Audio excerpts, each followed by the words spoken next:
Otherwise the universe would be so drastically different that it would be impossible for us to evolve.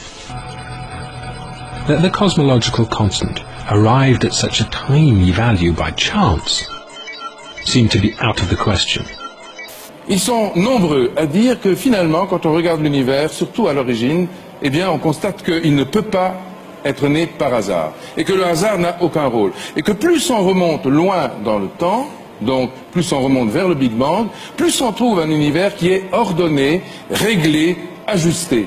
For example, if we go back to say 1 second after the Big Bang, at that point the expansion rate and the mass density have to have been adjusted to each other just right, so that the universe is just at this critical point.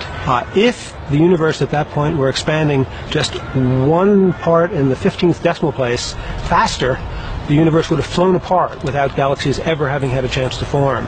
On the other hand, if the expansion rate were just a little slower than what we think by one change of 1 in the 15th decimal place, then the universe would in fact have expanded to a maximum size and collapsed. We would never have even reached the time in the universe at which we're living.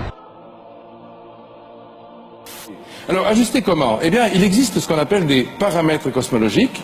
Ce sont des grandes constantes, la constante de la vitesse de la lumière, par exemple, qui fait 300 000 km à la seconde, 7 fois donc le tour de la Terre en 1 seconde. Il y a la constante de gravitation. Ce sont des chiffres, des données chiffrées, avec un zéro, une virgule, et puis parfois des dizaines de décimales derrière la virgule. Eh bien, si on changeait simplement une seule de ces décimales sur une seule de ces 20 constantes, l'univers ne pourrait pas apparaître. Eh bien ça signifie que le hasard n'a aucun rôle à jouer à l'origine de l'univers.